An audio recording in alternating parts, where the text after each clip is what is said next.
از بین 70 تا کشوری که تا حالا بهشون سفر کردم، مکزیک برای من رتبه اولو داره. البته فقط کشورهایی که بهشون سفر کردم و در نظر گرفتم، ایران همیشه برای من جایگاه متفاوتی داره، ولی از بین کشورهای دنیا که میشه بهشون سفر کرد، مکزیک مدت هاست که برای من رتبه اولو داشته و داره و این همه کشور رفتم این قضیه عوض نشده. خیلی وقته که قصدشم یه بار دیگه بیام مکزیک و قشنگ بهتون نشون بدم که چرا مکزیک برای من رتبه اولو داره، چرا انقدر جایگاهش ویژه است و چیه که این کشور رو انقدر متمایز میکنه برای من. این الان 13مین باریه که من دارم میام مکزیک. متاسفانه تو این سفر نیکا با هم نیست، جاش خیلی خالیه، ولی باید میرفت ترکیه مامان بزرگش رو ببینه. من نتونستم برم به خاطر اینکه نمیتونستم 3 هفته نرم شرکت، باید میرفتم شرکت، ولی یه هفتهش الان پاشدم اومدم مکزیک که بتونم بالاخره بعد مدت ها که نیتشو داشتم این ویدیو رو براتون بگیرم. از بین تمام شهرهای این کشور پهناور، ایالت اوآحاکا، شهر اوآحاکا و 2 تا شهر دیگه توی این ایالت رو انتخاب کردم که بیام اینجا براتون این ویدیو رو بگیرم. دلیلش هم اینه که اوآحاکا ریشه دارترین شهر مکزیک، بیشترین آثار تمدن چند هزار ساله مکزیک رو توی این ایالت میشه دید و جاییه که تمام جنبه‌های مختلف مکزیک که باعث شده این کشور برای من این جایگاه رو داشته باشه، همه رو توی فاصله خیلی کمی از هم میشه تجربه کرد. از جو فوق‌العاده باحال این کشور، از شهرهای کوچولوی بامزه‌اش با زندگی روزانه و شبانه فوق‌العاده تا جنگل‌های انبوه و زیبا و رویایی تا ساحل‌های خیره کننده با جو بزن و برقص باحال، همه رو با هم دیگه قراره توی این ایالت تجربه کنیم و ببینید که واقعا مکزیک چی داره، چه جوری انقدر دل منو برده. و اصلا به خاطر همین کشور مکزیک بود که من شروع کردم اسپانیایی یاد گرفتن و یکی دیگه از هدفام از این سفر این بود که بتونم یه هفته بیام تو خود مکزیک اسپانیایی تمرین کنم، چون تو آمریکا که هستیم فرصتش کمتره، بیشتر فیلم می‌بینم، ولی وقتی میای تو دل جامعه قشنگ این فرصت رو داری. خلاصه قراره که این یه هفته رو با هم دیگه توی این ویدیو ببینیم و شما هم این تجربیات رو داشته باشین. و اینو هم باید بگم که این شهر اوآحاکا که الان اومدیم بالاترین درصد بومیای مکزیکو داره. توی این شهر 65% خودشون رو اصالتا بومی میدونن و 50% زبونای بومی رو صحبت میکنن، در حالی که تو بقیه مکزیک این آمارا به ترتیب 20% و 7%. به خاطر همینه که میگم این شهر ریشه دارترین شهر مکزیک. مکزیک جالبه که در کنار کشورهایی مثل ایران، مصر و عراق یکی از مدعیان اینه که قدیمی ترین تمدن دنیا رو داره. تو ویدیوهای عراق راجع به تمدن صحبت کردم، گفتم که تمدن یه تعریفی داره، با قاطعیت نمیشه گفت که قدیمی ترین تمدن کجا بوده. باستانشناسا همچنان معتقدن که بین النهرین قدیمی ترین تمدن رو داره، ولی همونطور که تو اون ویدیو توضیح دادم شواهدی که برای مکزیک، پرو، حتی ایران و مصر و عراق وجود داره همشون محکم هستن و طبق یه سری استدلالات اون کشورها میتونه مهد اولین تمدن‌ها باشه. به خاطر همین تو این ویدیو به این جنبه هم قراره بپردازیم و ببینید که چرا مکزیک میتونه این ادعا رو داشته باشه و چیه که باعث میشه که مکزیک انقدر قدمت فرهنگی و تمدن ریشه داری داشته باشه. بریم با هم دیگه این ایالت فوق العاده جذاب مکزیک رو ببینیم که خیلی‌ها معتقدن باحال ترین جای مکزیکه، ولی در این حال برخلاف مکزیکو سیتی، شهر مکزیک یکی از شهرهای محبوب من تو دنیاست و همچنین کانکون و اون قسمت‌های کارائیبی، برخلاف این دو جا اوآحاکا هنوز اونقدری توریستی نشده، اصالت خودش رو حفظ کرده. توریستایی که میان بیشتر بکپکرن، دیجیتال نومدن، کسایی ان که کلا عشق سفرن، ولی توریستای لاکچری مثلا این مدلی خیلی کمتر میان این سمتا. به خاطر همین خیلی بکر مونده و تجربه خیلی اصیل‌تری میشه تو این ایالت داشت. بزن بریم با هم دیگه اینجا رو ببینیم. در ضمن تو این سفر با دوست عزیزمون صدرا که همتون میشناسینش از ویدیوهای آفریقا و کلمبیا و نمیدونم خیلی جای دیگه، قراره که با هم باشیم. سلام، منم ریشمو نزدم بخاطر اینکه ریش‌ترا شدم افتاد، یعنی بهتره. فوق العاده آدم باحالی همونطور که میدونین و قراره که یه همسفر خیلی خوب داشته باشم، ولی بازم جای خالی نیکا قراره حسابی حس بشه، ولی دیگه چیکار میشه کرد؟ کارو در میاریم. آره کارو در میاریم. بزن بریم.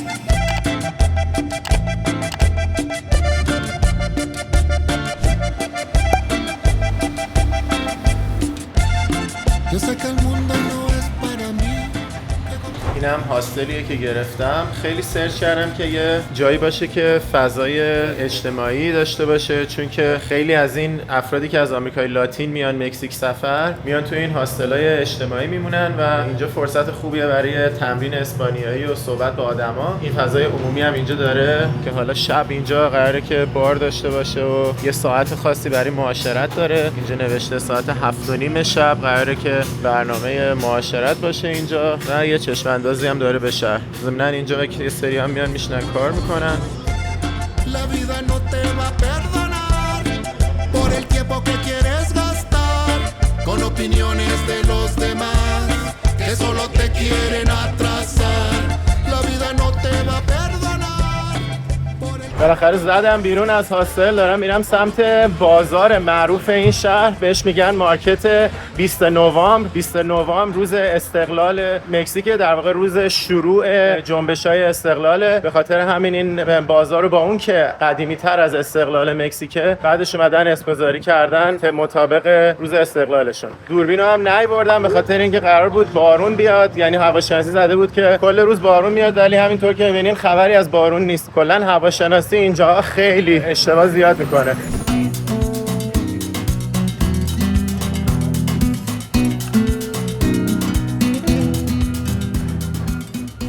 رسیدم به این ملخاش. به به.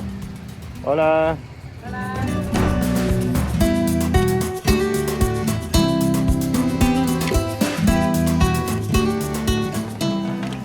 بالاخره این بارون شروع شد. منم همچنان برای خودم دارم میچرخم توی این خیابونای با صفای اوآحاکا. واقعا دلم تنگ شده بود برای مکزیک، به خاطر همین دیگه گفتم تا صدرا میرسه از این فرصت استفاده کنم، اینجوری الکی برای خودم پرسه بزنم. خیلی بی هدف دارم برای خودم تو خیابونا میگردم. یکم ملخ گرفتم خوردم، یکم همون رفتم اون رستوران معروفش وایبشو دیدم و یه غذایی هم اونجا خوردم که کنارش مورچه گذاشته بود. همینجوری دارم میچرخم دیگه. صدرام یکم تأخیر داشته، مثل اینکه قرار بود تا الان برسه، هنوز نرسیده. دیگه بریم یکم دیگه با هم دیگه بچرخیم تو این خیابونا.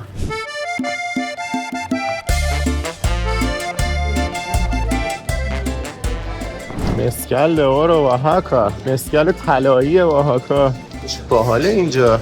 Buenas tardes. اینجا میدن مسکل رو تست کنی. Está bien que estoy grabando? Gracias. Muchas gracias.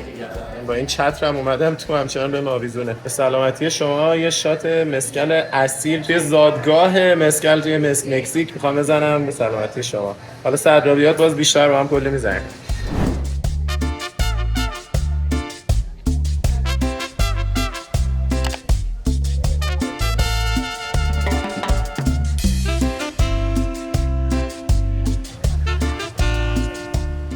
به غذا خیابونی مکزیکی.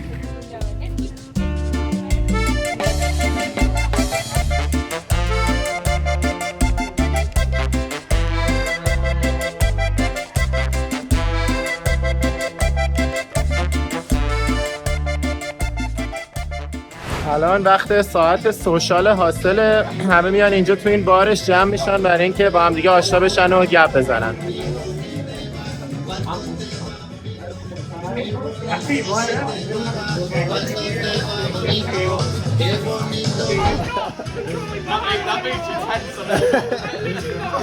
You got it there, more? Do you want 8? 8? 8? 10, one more time. ببینید کی اینجاست. به به، چطوری؟ رسیدی بالاخره بابا، چقدر تأخیر داشتی. خب تونستی چکین کنی؟ دارم چک می‌کنم.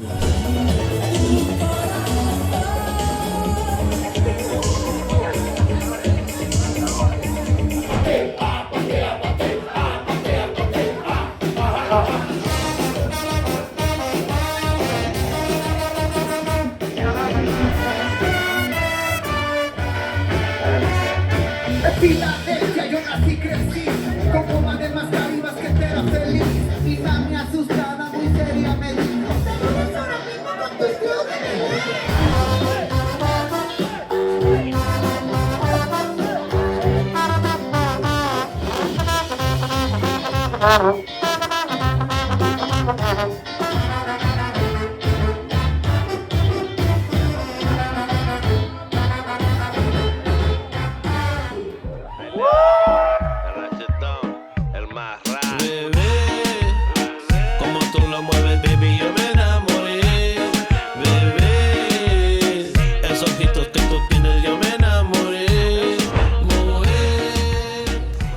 امروز صبح یه دونه ماشین تور اومد دنبالمون، داریم میریم کلی از جاذبه‌های اصلی اطراف واهاکا رو بگردیم. کلی هم همسفر داریم تو این مسیر که همه با هم دیگه با این ون اومدیم اینجا.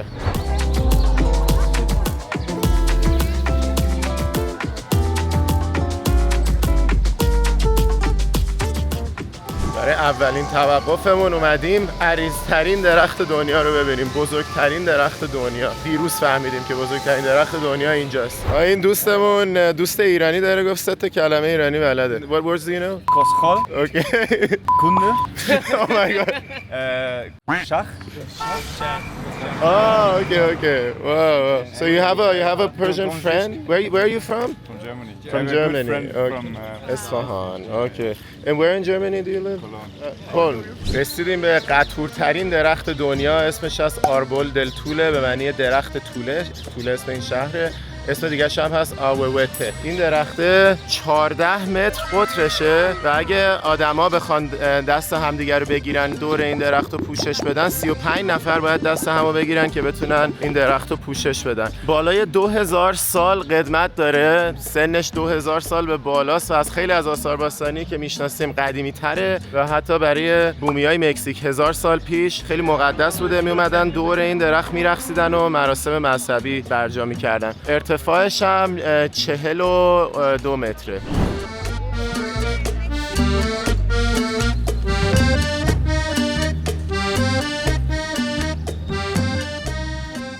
اومدیم اینجا تاکو بگیریم. ببین چه تاکویی دارن میزنن.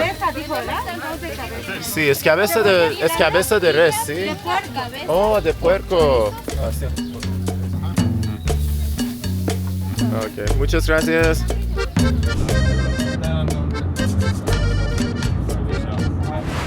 توقف بعدیمون آثار باستانیه ولی بارون گرفته الان یهو.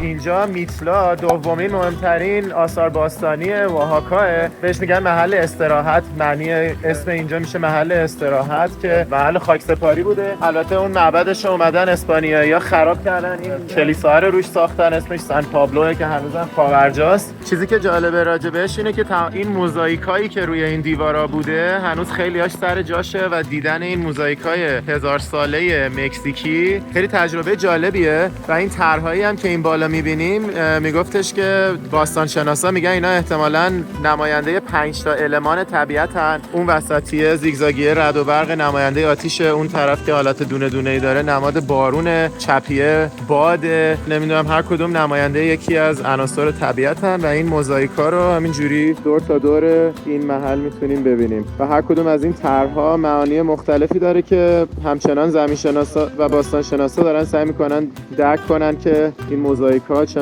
چه معانی میداده. این قسمت برنامه رو بقیه همتوریامون همه پیچوندن، بیخیال شدن به خاطر بارون. من و صدرا پا شده اومدیم دیگه. منم داشتم از صدرا یه سری عکس هنری میگرفتم. ایشون هم راهنمامونن، داشت برام توضیح میداد. اینا نقاشی‌های دیواری 1000 ساله است، بالای 1000 ساله است که توی این معبد و استراحتگاه قدیمی زاپوتکی می‌تونیم ببینیم. It's pronounced Zapotec or Zapotec? Zapotec. Okay, Zapotec. خود مکزیکی‌ها، اسپانیایی‌ها چون ز ندارن بعضن میگن زاپوتک ولی در واقع زاپوتکه.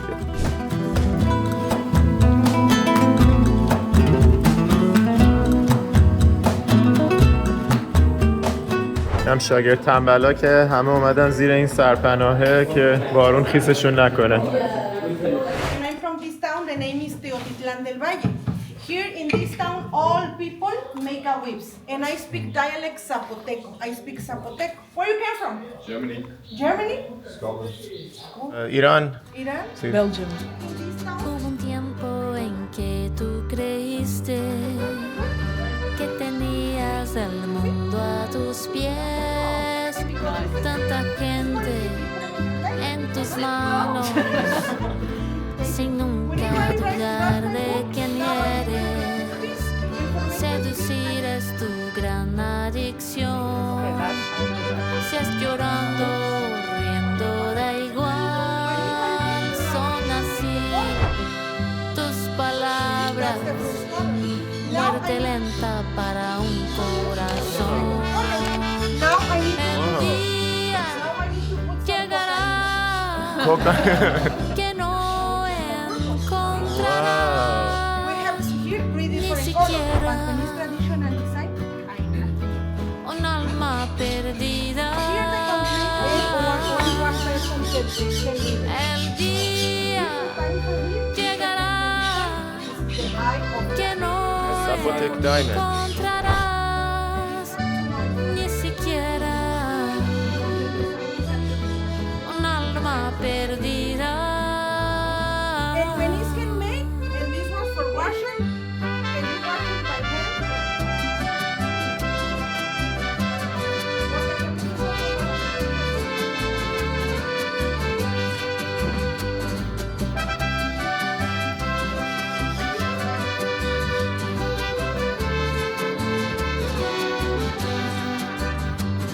A través de todos estos años, la gente por این یکی گفت خدای سپوتکه. مقصد سوممون دوولومه که گفتن شمع فروشیه.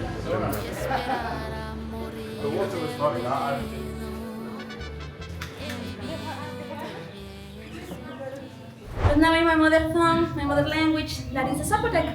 You know how to say good morning in Zapotec? Sakshil. Sakstil. Sakstil is a desayuno. Rabe un rasak dula asum bisu inedio yuktu bala dusten. Regalu yuktu shanate sin irabesneo. Sharak te vini, shariat te vini, shariete guie. Shizela wen, ashkalirisu. Acá de este otro lado, hermano, las cosas no van muy bien. Tu madre reza y llora, pero nada se le atora, pues ella no pierde la fe. Yeah, puppy, because شمع رو بده امتحان از نزدیک best ببینید friend, my جالبه last نه؟ puppy that I love. ولی اون شمع رو چجوری درست کرد؟ She died. قرار یاد بده اونا رو A husky, Sabina. سبینه؟ الان اومدیم یکی از خونه هایی که توش اهالی خونه شمع درست میکنن. 5 تا خانواده تو این شمع کلا کارشون شمع درست کردنه. حالا چرا شمع توی این شهر سن میگل نزدیک اوآحاکا اینقدر مهمه؟ این مربوط میشه به یه مراسمی که بهش میگن دختر دزدی. اسم مراسم کنتدوره که یعنی به معنی خوشحال کردن، ولی از طرفی مراسمش دختر دزدیه. وقتی یه دوست دختر دوست پسر میخوان برن با هم زندگی کنن، یه جورایی بهش میگن که پسره دختره رو دزدیده. یعنی اینا یه جورایی با هم فرار میکنن، میرن با هم یه جا زندگی میکنن. بعد رسمشون اینه که خانواده پسره باید برای عذرخواهی از خانواده دختره برن حدود 100 تا شمع با تزیینات خیلی مفصل برن تقدیم کنن به خانواده دختره. گولا همه شمع. آها آره، حتی همه گلاش هم شمعه که الان جلوی چشممون بهمون نشون داد که این گلا رو چجوری درست میکنن از شمع. وقتی که این اتفاق میفته این خانواده سفارش یهو بهش میرسه برای 100 تا 200 تا شمع. برای درست کردن این گلا این چوب مرطوبو میزنه توی این شمع که در واقع این واکسیه که از کندوی عسل گرفته میشه و بعد که میزنتش توی آب این سفت میشه. بعد دیگه اینو باز میکنه و میتونه اینجوری به شکل پره های اون گل درش بیاره. خراب کرد. من که کلا گند زدم. اینو اگه درست چیز کرده بودم اینجوری در میومد و چه باید کمتر میزدم تو نه؟ تا تاش نمیزنه. درست نه ولی راحت کنده میشه. آقا نه کار کاسبیشو خراب نکردم دیگه. خدای صد به جو داد. بکن تو آب دوباره. بعد بکنم تو آب دوباره که جدا شه. حالا تو آب درش بیاد. بیا پره کامل باز شد و بعد اینو اینجوری خمش میکنی به عنوان لایه وسطی گل استفاده میکنی دیگه. حالا لایه حسین ببینیم حالا با نازی. آره این گل من اینم گل ایشون دیگه. حالا شما رأی بدین که کدومش قشنگ‌تر در اومد.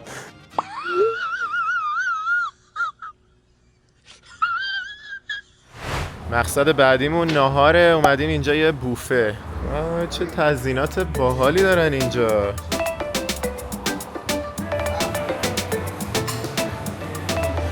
سالاد داره، سالاد سویچه. خوبه واقعا، تنوعش خوبه. حالی کنیم. جای شما خالی. من قشنگ قیمه ها و ماسا و همه رو با هم قاطی کردم غذا رو. این یکی ملخ داره، این یکی سس ملخ داره، سالساد چپولین. نه بابا همش پورک نیست که چرا جای اینا همه مرغه. اینا همه مرغه. بردار.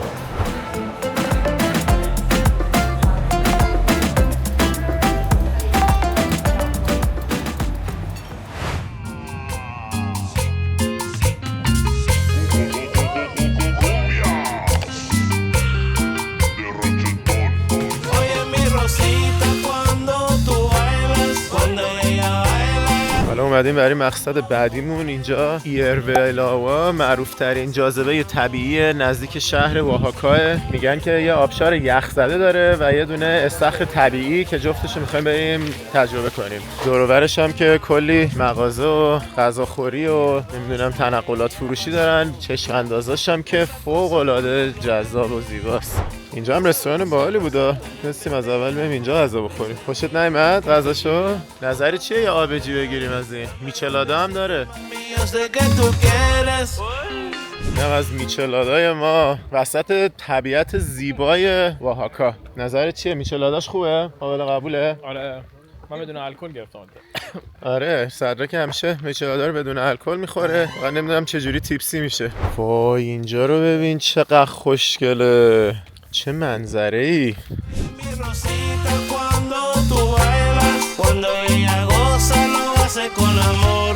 Oye mi Rosita, vente mamacita, tú eres mi diablita y te miras bien rica. Oye mamacita, tú te miras rica, tú eres mi diablita y tú eres mi gatita. Cosa, cosa, cosa cuando lo meneas. عجب منظره ای داره اینجا. واقعا کرکوپرم. حالا اینجا رو ببینین. از همینجا چشم انداز داریم به این آبشار که معروفه به آبشار خوش شده. Hey guys, how do you like it? Beautiful, man. Beautiful view. It's amazing. Did you see the petrified waterfall from there? Yeah, it's right there. از اینجا این آبشار خوش شده رو می‌بینیم. در واقع شبیه آبشاره. در گذشته آب از اینجا روانه شده. کلی املاح داشته و این املاح سر جاشون موندن. شده شبیه یه آبشار خوش شده. بهش میگن petrified waterfall. آبشاری که به سنگ تبدیل شده.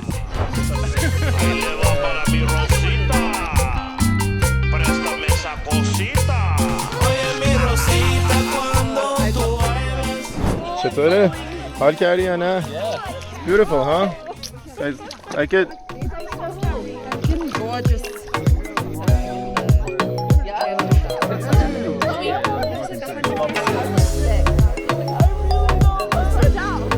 Yeah, it's not the Zumba way.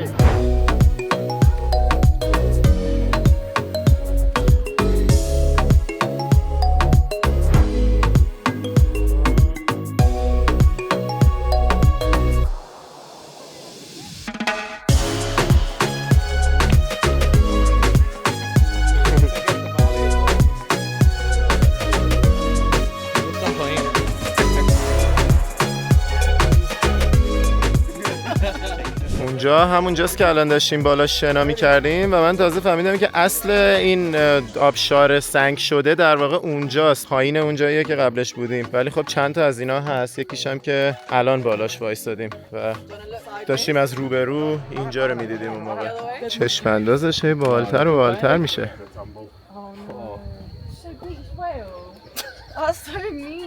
در تلاش برای ستاپ کردن دوربین برای عکس گروهی.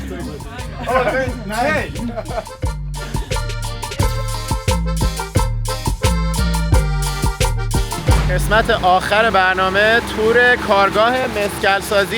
مسکل یه چیزیه مثل تکیلا که از گیاه آگاوه از آگاوه‌های مختلف میگیرن. الان اینجا یه سری از انواعش رو میبینیم. هر کدوم از اینا یه نوع مسکل رو میدن. حالا میخوایم ببینیم که تفاوتش با تکیلا چی هست که مزه‌ش یکم فرق داره. There's no difference in the way they're made between mezcal and tequila. It's only the type of the agave. That's the only difference. The type of the agave and I forgot another thing.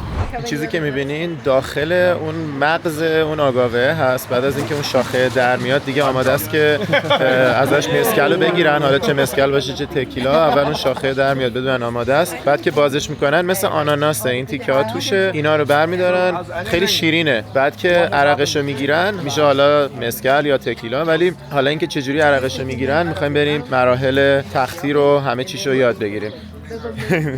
گفتش که تفاوت اصلی تکیلا و مسکل هم حالا تو نوع گیاهشه که کجای مکزیک درستش میکنن. همین که این خیلی کلاسیکه اونو خیلی دیگه صنعتی شده و اجاقای سنتی رو برای تفت دادنش استفاده نمیکنن و به خاطر همین اون طعم بوی اسموکی بوی دودی رو نداره تکیلا ولی مسکل داره و واقعا همین تفاوت رو توی طعمش حس میکنی. خیلی خوشمزه است. Actually چقدر جای قشنگی رو هم انتخاب کردن که این کارگاهو بزنن. این کوه‌ها رو قشنگ نگاه کن. بعد اینور اینجا نگاه بدنه اون گیاها رو می‌بینیم، بدنه آگاورو، و الان کلی گوسفند ریختن دورش دارن میخورن. صدرا هم نگران بود این گوسفندا مست نشن. حالا مراحلش رو بخوام بهتون بگم، اول از همه اینجا توی تنور میان اینا رو تفتش میدن، همچین دودی و اسموکی میشه. بعد میان اینجا با یه دونه اسبی خری چیزی میچرخونن اینو، اینجوری کامل له میشه اون رشته هایی که دیدین که الان امتحان کردیم. بعدش دیگه اون آبو میگیرن میبرن اونور که تخمیرش کنن و بعدش دیگه تقطیر بشه. حالا اینجا میرسیم به مرحله تخمیر. اینجا چه خبره؟ چه بوی خوبی میدادین. توی این ظرف چوبی قولاسا این آب آگاوه‌ها رو میریزن و همینجا تخمیر میشه. الان قشنگ میتونی بوش کنی بوی تخمیر و بوی شیرینی و تخمیر و الکل رو با هم میده.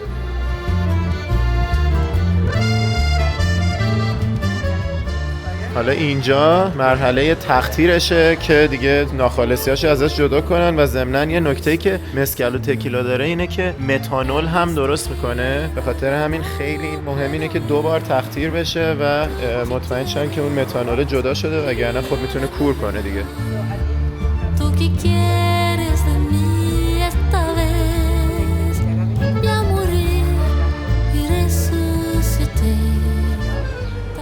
الان وقت امتحان کردن انواع مختلف مسکله. شات اول رو بزنیم به سلامتی شما. شات نمیشه بهش گفت چون قطره ریخته، ولی سلامتی. به جای لیمو با پرتقال و طحین میخوریم. اوه طحین نیست. It's the worm. It's the powder of the worm. Where's the worm? کرمه رو میبینین اینجا؟ این پودر این کرمه است. من فکر کردم طحینه.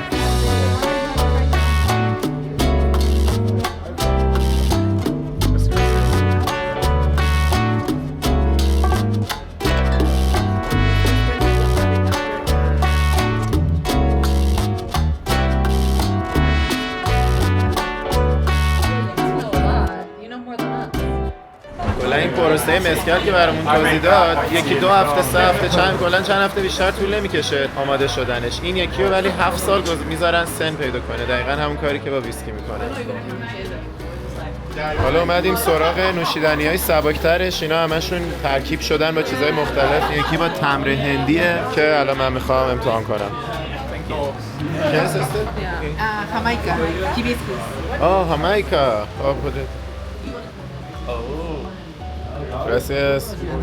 اکثرمون از این یکی خیلی خوشمون اومد. گفتش که توی این یکی تیکه های قلمبه اون قسمت شیرین کاکتوس رو میندازه که امتحان کردیم قبلش. به خاطر همین قاطی شده، یعنی اون طعم شیرین و ملایم میوه واردش شده و خیلی کلا طعم باحالی گرفته بود. عجیب ترینش هم اینوری بود که از 7 گیاه دارویی توش استفاده شده. به خاطر همین یکم خاصیت دارویی هم داره ولی خیلی طعم عجیبی داشت. اینجا هم یه سری پیام‌های عمیق نوشته درباره مسکل. این نوشته پول، مسکل و عشق no hay otra cosa mejor. هیچ چیزی بهتر از اینا نیست. یکی con amor mezcal nada se siente. یعنی با عشق و مسکل هیچ چیزی دیگه حس نمیشه. Los valientes y el buen mezcal nunca duran mucho. یعنی آدمای شجاع و همچنین مسکل خوب زیاد دوام نمیارن.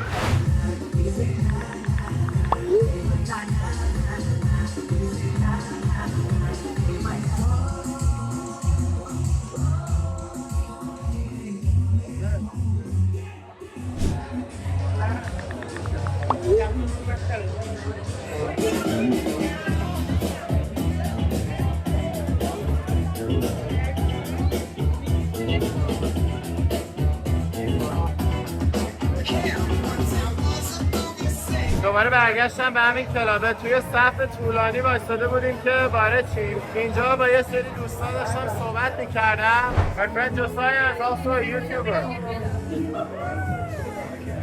کلی با هم دیگه گپ زدیم. یه صف 1 ساعته وایساده بودم ولی خب خیلی خوش گذشت.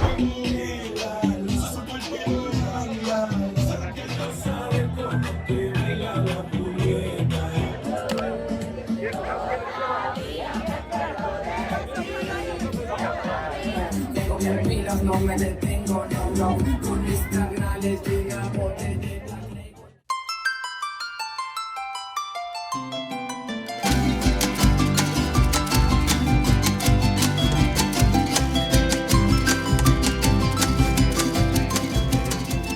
صبح روز سوممونه توی اوآحاکا. صدرت چطور بوده تا حالا؟ اوآحاکا رو چطور دیدی؟ این شهر رو با شهرهای دیگه آمریکای لاتین چجوری مقایسه می‌کنی؟ شهر زنده‌ایه، خیلی توریست داره، غذاهاش خیلی خوبه. همین دیگه. آبز من مجسمه بخرم. سر رفت مجسمه بخره. دیشبم که توی هاستل حسابی گپ زدیم با اینا دیگه، اونجا فیلم و اینا نگرفتم، یه عکس یادگاری گرفتیم که میذارم اینجا. خیلی معاشرت خوبی بود واقعا، یعنی آدمایی که از دور دنیا اومده بودن اینجا مسافرت، هر کدوم یه داستان خیلی باحال و عمیقی داشتن. اون 3 تا استرالیایی که کنار من نشسته بودن 3 نفر بودن که کل دوران لیسانسشون کار کرده بودن در کنار درس، کلی زحمت کشیده بودن، پول جمع کرده بودن، نفری $25,000 جمع کرده بودن که بعد لیسانس بتونن با اون $25,000 1 سال برن سفر. و قشنگ احساس می‌کردی که چقدر اینا الان خوشحالن، دارن این خستگی رو در میکنن، نتیجه زحمت‌های 4 ساله‌شون رو دارن میکشن و جون و دل دارن لذت میبرن از اون فرصت. و خلاصه هر کی داستان باحالی برای خودش داشت دیگه. اینجا کلیسای سانتو دومینگو د گوزمنه که قطعاً یکی از مهمترین کلیساهای کل کشور مکزیکه و توی قرن 16 که ساختنش، در واقع ساختش رو شروع کردن و حتی تا قرن 18 طول کشیده تا کامل بشه، ولی اون زمان این کلیسا رو به عنوان بزرگترین و با شکوه‌ترین کلیساهای کل مکزیک ساختن. یعنی با اون که قدیمی ترین نیست ولی تو زمان خودش با شکوه ترین بوده. و موقعی که اسپانیایی‌ها میان اینجا کلاً آمریکای مرکزی رو میگیرن، مکزیکو میگیرن از بومیا، چرا این کلیسا رو توی اوآحاکا ساختن؟ بعد بگم که کلا اسپانیایی‌ها وقتی اومدن اینجا شروع کردن بومیای مکزیک و حالا کل قاره آمریکای مرکزی و جنوبی رو مسیحی کردن و حالا اینا یه سری مرکز توسعه فرهنگ داشتن، می اومدن کلیسا می‌ساختن و اون زمان اوآحاکا رو به عنوان پایتخت فرهنگی گسترش مسیحیت خودشون انتخاب کردن، به خاطر اینکه اینجا از لحاظ تاریخی و فرهنگی خیلی خیلی نقش مهمی داشته توی تاریخ مکزیک. این کلیسا رو هم اینجا ساختن و اینجا رو به عنوان پایتخت فرهنگی انتخاب کردن. این کلیسا واقعاً با هر کلیسای دیگه‌ای که من دیدم فرق داره، داخلش فوق‌العاده زیباست، تمام طرح‌های داخلیش با روکش طلای واقعی پوشیده شده، طرح فوق‌العاده زیبا با جزئیات خیلی زیادی داره و هنوز که هنوزه بعد 500 سال یکی از مهمترین و با شکوه‌ترین کلیساهای کل کشور مکزیک به حساب میاد. حالا یه چیزیه که خیلی جالبه اینه که با وجود اینکه خب اینکه اسپانیایی‌ها اومدن و خیلی از بومی‌ها رو کشتن و به زور دینشون رو تغییر دادن، یکی از بخشای به نسبت تلخ تاریخشون به حساب میاد، ولی با این حال با اونکه اوآحاکا شهری است که 65% خودشون رو اصالتاً بومی میدونن، چجوریه که این کلیسا که یادآور یه همچین اتفاق تلخی هست و انقدر براش ارزش قائلن و انقدر براشون نماد مهمیه توی اوآحاکا که این همه آثار باستانی 2-3 هزار ساله داره. دلیلش اینه که اسپانیایی‌ها کلا هر جا میرفتن خب میگفتن یا باید مسیحی بشین یا میکشیمتون. خیلی وحشتناک بوده، ولی خب با این حال حداقل مثل انگلیسی‌ها نبوده که اکثر بومیای آمریکا و کانادای کنونی و کلا از بین بردن. اسپانیایی‌ها بیشتر اومدن ادغام شدن و دین اونا رو تغییر دادن، ولی توی این قسمت اوآحاکا انقدر که ریشش محکم بود که این بومیا با اون که حالا دینشون رو تونستن تغییر بدن ولی فرهنگشون کامل تغییر نکرد و فرهنگشون اومد ادغام شد با اون فرهنگ جدید و همچنان پرقدرت با فرهنگ خودشون، با اصالت خودشون، با ریشه خودشون ادامه دادن. به خاطر همین این کلیسا رو به عنوان نماد این که با وجود اینکه اسپانیایی‌ها اومدن اینجا رو تبدیل کردن به مرکز گسترش فرهنگ جدید، اومدن این کلیسای با شکوه اینجا ساختن، ولی بازم نتونستن که بومیا رو کاملا شبیه خودشون بکنن و بومیا تونستن خودشون حفظ کنن. پس به عنوان نماد پایستگی و مقاومت در برابر تغییرات عمده و حفظ فرهنگ خودشون هم ازش یاد میکنن. به خاطر همین این تناقضی هم که توی این اثر وجود داره باز خودش یه داستان خیلی جالبی پشتشه. اینجا هم یه درخت خوشگله که ملت میشینن زیر سایه‌ش و کلیسا رو تماشا میکنن با همه شکوه و عظمتی که داره و قدمتی که داره.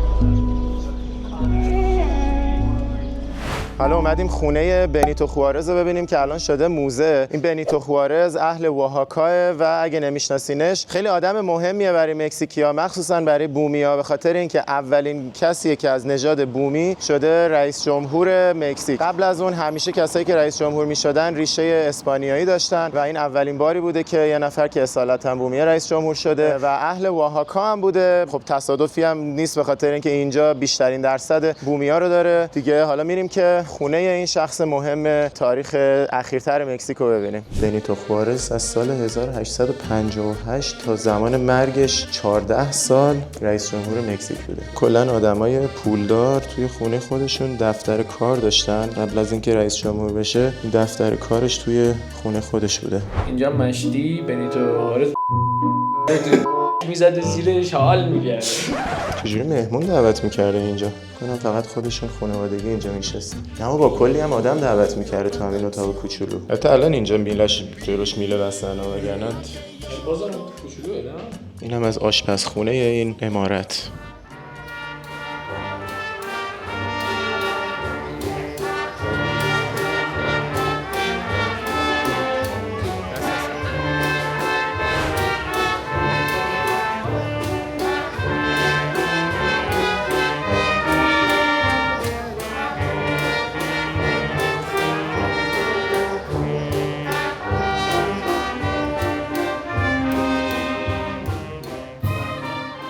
یعنی وقتی میگم عاشق مکزیکم واسه همین حال و هواییه که شهراش داره. تا حالا نشده من یه شهر مکزیکی برم و آخر هفته همچین خبری نباشه، حتی وسط هفته یا همینجوری رندوم اجرای خیابونی دور همیای همینجوری توی خیابون آدما همیشه در صحنه حضور دارن. واقعا حال و هوای فوق‌العاده‌ای داره شهرهای این کشور.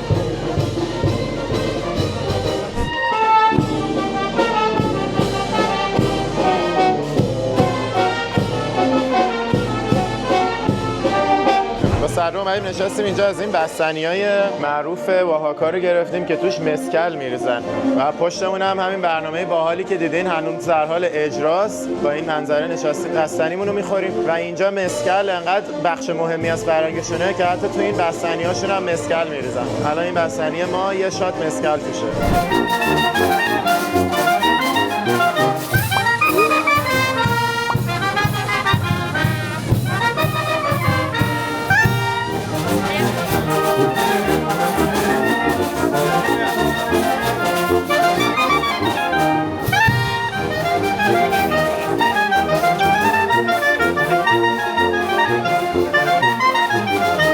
این میدون زنده و پر جنب و جوشی که الان توشیم اسمش هست پلازای کانستیتوشن، پلازا کانستیتوسیون اوآحاکا و یکی دیگه از کلیساهای خیلی مهم اوآحاکا، یعنی فکر کنم دومین مهمترین کلیساشون که اینم تقریبا قدمتش اندازه همونیه که الان رفتیم دیدیم. اینجاست بهش میگن کاتدرال متروپولیتن که حالا میخوام برم داخل اینو هم ببینم.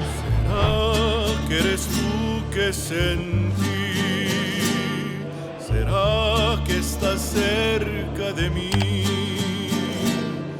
¿Será que tú cantas por mí? Cuando la vela prendí, pasaron los años así.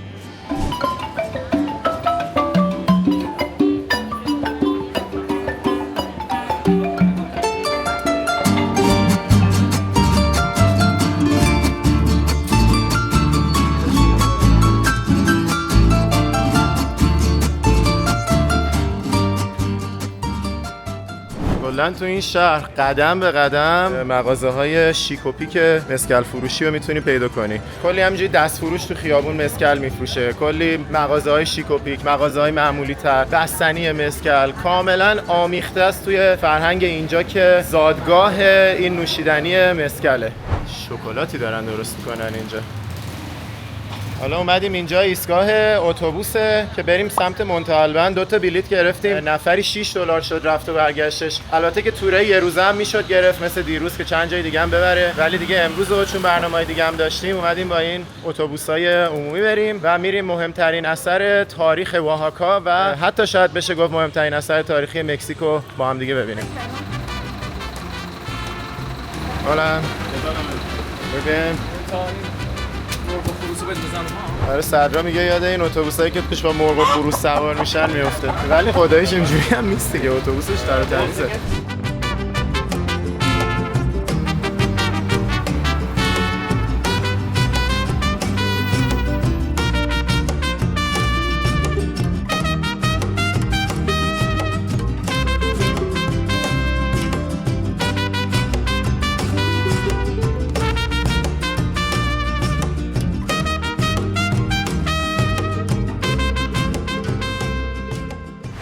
رسیدیم به مونته آلبان. بریم ببینیم این آثار باستانیش چقدر خفنه.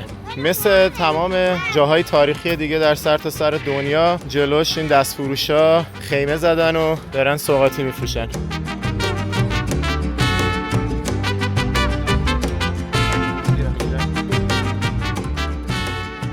این شهر مونته آلبان متعلق بوده به گروه زاپوتکا که یکی از طایفه‌های بومیای مکزیک بودن که حالا تو اصطلاح فارسی و بعضی زبون‌ها بهشون میگن سرخپوست، ولی این کلمه نباید استفاده بشه چون بعضی‌ها توهین‌آمیز میشناسنش. من فقط خواستم بدونین که داریم راجع به چه افرادی صحبت می‌کنیم. این اقوام که ازتکا جزشونن که توی مکزیکو سیتی رفتیم هرم تئوتیهوآکان رو دیدیم، توی وایادولید نزدیک کنکون و تولوم رفتیم هرم چیچن ایتزا رو دیدیم که جزء از عجایب هفتگانه دنیاست و اینجا الان یکی دیگه از این هرم‌ها رو داریم می‌بینیم که خیلی از اونایی که قبلا دیده بودیم قدیمی‌تره. مثلا تئوتیهوآکان حدوداً 2000 سال قدمت داره ولی نمیدونن اصلا کی ساختتش، چون ازتکا بعداً رفتن اونو کشف کردن، هیچکس نمیدونه کی ساختتش. مایاها 1000 تا 1200 سال پیش چیچن ایتزا رو ساختن که به خاطر اینکه کاملا سالم مونده و کلی نبوغ نجومی توش هست شده عجایب هفتگانه، ولی این 2700 سال است، تقریبا بین 2700 تا 2500 سال است و خیلی قدیمی‌تر از اون هرمایی هست که قبلا جاهای دیگه مکزیک دیده بودیم. و یکی از دلایلی هم که گفتم اوآحاکا بهترین جاییه که بری آثار و شواهد تمدن خیلی کهن مکزیکو ببینی، اینجا توی ایالت اوآحاکاست. این شهر مونته آلبان و همچنین این هرمی که الان دیگه یه ذره روش چمن بزرگ شده و مثلا بالاش یکم خراب شده، این یکی از مهمترین آثار باستانیای مکزیکه به خاطر اینکه صحبت میکنه از تمدن فوق العاده قدیم اینجا. یه آثار باستانی دیگه نزدیک اینجا است که اون حتی 3500 ساله است و قدیمی ترین معبدیه که تو مکزیک هست. و استدلالی که یه سری از باستانشناسا میارن برای اینکه مکزیک ممکنه که قدیمی ترین تمدن دنیا رو داشته باشه اینه که ببینید اینجا کلا خیلی موازی با بین النهرین داشته توش تمدن شکل میگرفته، هیچ ارتباطی با هم دیگه نداشتن و کاملا جداگونه به یه سری چیزای شبیه هم رسیدن. همونطور که توی مصر و عراق و ایران یه سری هرم و زیگورات و اینجور چیزا داشته شکل میگرفته، اینجا هم داشته هرم شکل میگرفته که قدیمی ترین چیزی که الان آثارش هنوز هست مال بیش از 3500 سال پیشه. منتها میگن که خب این مثلا سالم مونده شه، حتی ممکنه که یه سری معبد از اون قدیمی تر باشه که از اهرام مصر هم قدیمی تر باشه، ولی کسی نمیتونه اینو تایید و تکذیب کنه. یه سری آثار وجود داره که این تئوری رو حمایت میکنه ولی نه کافیه نه قابل نقض. یه سری از قدیمی ترین آثار کشاورزی هم همینجا پیدا شده که فهمیدن اینجا حداقل از 10000 سال پیش توش کشاورزی اتفاق میافتاده. حالا کشاورزی خودش به تنهایی به معنی به وجود اومدن تمدن نیست. توی ویدیوی عراق توضیح دادم که برای وجود تمدن باید یه سری چیزایی مثل زبون نوشتاری وجود داشته باشه، چرخ وجود داشته باشه و این چیزا باید باشه تا بگن تمدن شروع شده و زمانی شروع میشه که از حالت کشاورزی‌های گسترده و نمیدونم دامداریایی که آدما فقط برای خانواده خودشون در واقع غذا تهیه میکردن به جایی برسه که افراد توی سطح خیلی بزرگتری داد و ستد دارن، نوشتار دارن، نمیدونم با چرخ مسائل رو جابجا میکنن و اون تازه میشه آثار اصلی وجود تمدن. توی مکزیک این آثار از 3500 سال پیش وجود داره، توی بین النهرین از 4500 سال پیش وجود داره. منتها شواهدی از مبنی بر اینکه این آثاری که الان وجود داره نشون دهنده اینه که یه ورژن بدیعی ترش میتونسته از 1000 سال قبلش وجود داشته بوده باشه و حتی میتونسته از تمدن بین النهرین هم قدیمی تر باشه. و همچنین کشاورزی که خودش یه مرحله از شروع روند رسیدن به تمدن اینجا از 10000 سال پیش بوده و قدیمی ترین آثار کشاورزی هم تو دنیا بین همون 10000 تا 12000 سال پیشه. به خاطر همین احتمالش وجود داره که حتی اولین جا رو کره زمین که کشاورزی اتفاق افتاده توی مکزیک باشه. حالا همونطور که گفتم این استدلالا شاید به اندازه استدلالی که برای بین النهرین یا برای ایران یا برای مصر وجود داره قوی نباشه ولی قابل نقض نیست و کاملا محتمله که مکزیک یا حتی پرو قدیمی ترین تمدن دنیا رو داشته باشن. راجع به پرو هم چند ما دیگه قصد داریم سفر کنیم به پرو و اونجا کاملتر راجع به شواهدی که توی کشور پرو هست صحبت خواهیم کرد. ضمناً یه نکته مهمی که راجع به تمدن اینجا باید گفت، درسته که حالا مثلا تمام اون تعاریف تمدن رو از هزاران سال پیش داشته ولی خب یه به نظر من یه ایراد خیلی بزرگی این وسط هست که خب اینا تو آیینشون قربانی انسان‌ها خیلی رایج بوده. هر قسمتی از مکزیکو میری چه برید سمت ازتکا چه زاپوتکا چه مایاها همشون قربانی آدمو داشتن و تمام این معبدای خیلی خفنشون بغلش آدم قربانی می‌کردن و این خب یه چیزیه که خیلی خوبه که بالاخره حذف شده در طول زمان. چیز عجیبی اینه که وقتی رفته بودیم چیچن نیتزا و راجع به این قضیه صحبت کردم، یه سری اومدن نوشتن که شما از کجا میدونی که اونا اشتباه میکردن و ما داریم درست میگیم. دیگه حالا به نظر من این خیلی جای بحث نداره، ولی کلا تو این دنیا هر چیزی ممکنه. به هر حال اونا آیینشون یکم خشن بوده، این قربانی کردن‌ها جزش بوده و دیگه زمانی که اسپانیایی‌ها میان اینجا رو میگیرن و دین و آیینشون رو عوض میکنن، دیگه اون قسمت قربانی کردن و اینا هم برمیفته و فقط چیزای قشنگش باقی میمونه. نمیخوام بگم که قطعا نمیخوام بگم که کار اسپانیایی‌ها خوب بوده، میتونستن بدون کشت و کشتار به همچین هدفایی برسن، ولی شاید اگه اونا هیچ وقت نمی اومدن تا چند صد سال بعدش اینا همچنان در حال قربانی کردن می بودن. خیلی بحث عجیبیه، نظرتون رو بگین. من واقعا نمیخوام نظر شخصی خودم رو تو اینجور مسائل دخیل کنم، ولی خب قطعا هیچ وقت همچین آدم و رسومی مورد تایید من نیست. یه نکته دیگه که راجع به هرم اینجا باید میگفتم اینه که اینجا هم دقیقاً مثل چیچن ایتزا که دقیقاً با ستاره شناسی قویشون تونسته بودن 4 جهت جغرافیایی رو تشخیص بدن و 4 جهت هرم رو منطبق بر 4 جهت جغرافیایی تنظیم کنن. اینجا هم با اون که این همه قدیمی تره بازم این ویژگی رو داره. هر سمتی از این هرم یه کاربردی داشته. مثلا تو رسمشون این بوده که سمت مثلا میگم غربش واسه قربانی کردن، جنوبش واسه کشاورزی، شرقش واسه یه سری مراسم دیگه است. این کاربردها رو کاملا رعایت می‌کردن دو اطراف این جهت‌های جغرافیایی مختلف این معابد. و یه چیزی که خیلی شگفت انگیز سرش هم میکنه همین ویژگی ادغامش با ستاره شناسی خیلی باستانیه. ما داریم توی شهر بالای 2500 ساله الان قدم میزنیم. ساختمان‌های مختلفی که می‌بینی که همشون حالا یکم شبیه معبدن، ولی کاربردهای مختلفی داشتن تو این شهر که مثلا جلوی هر کدومش یه تابلو داره نوشته که مثلا یکیش نمیدونم میرسیده به یه تونلی که میرسه به معبد اصلی. خط نگاه بوده. اینم تعبیر صدرا از این یکی ساختمان‌ها رو. هر کدومش یه کاربرد جالبی داره و مردم واقعا اینجا زندگی می‌کردن، رفت و آمد می‌کردن. الان قشنگ تصور کن که این وسط یه سری آدم بومی 2500 ساله مکزیکی دارن راه میرن. ولی خب یه سری از این ساختمان‌ها هم جدیدترن. مثلا اونی که الان اون طرف بود اون مثلا 1900 ساله بود. از 2000 و شاید 600 700 سال پیش تا کلی سال بعدش همینجوری به این شهر داشتن اضافه می‌کردن و کامل‌ترش می‌کردن. همش مال یه دوره نیست. هر کدوم از این ساختمان‌ها یه داستانی داره از یه دوره‌ای از تاریخ باستان مکزیک. این یکی ساختمانی که می‌بینین کاربردش محل رصد بوده. از 2 تا بخش به هم چسبیده تشکیل شده که میرفتن اون وسطش وای میسادن و رصد میکردن. اینجا هم یکی از بومی‌ها رو میبینیم که اومده برای خودش توی شهر اجدادش داره قدم میزنه. پله‌های بلندی داره لامصب، دهنمون سرویس شد برسیم بالا. آره حسابی ورزش کردیم. کاملا ارزششو داشت. اوه منظره رو ببین. شهر 2500 ساله زاپوتکای مکزیک، شاید هم 2700 ساله، نمیدونن دقیقاً 500 سال قبل مسیح شروع شده یا 700 سال. این ساختمونو یکی بهمون گفتش که مهمترین ساختمون شهره به خاطر اینکه بیمارستان بوده و الان داخلش یه موزه آثار باستانی کوچولوه. تمام شد موزه؟ آقای گفت موزه است. اینجا هم نوشته گالری دانسانتس، گالری رقصنده ها. این نقاشی هایی که روی این دیوار میبینین همش مال 2500 سال پیشه و میگن که رقصای مراسمی بومیا رو داره نشون میده. اینجا سالن برگزاری بازی با توپشونه، یه بازی خیلی مخصوص اینا داشتن که حالا قبلا ورژن مایاشو دیده بودیم توی سمت کنکون و اینا، با توپ آتشین بازی میکردن. این زاپوتکا هم یه ورژن خودشونو داشتن و این سالنی که اینجا هست خب از اون سالنی که توی چیچن ایتزا دیده بودیم خیلی کوچیک‌تره، احتمالاً فرم بازیش خیلی متفاوت بوده، ولی خب همچنان بازی با توپ خودشونو داشتن.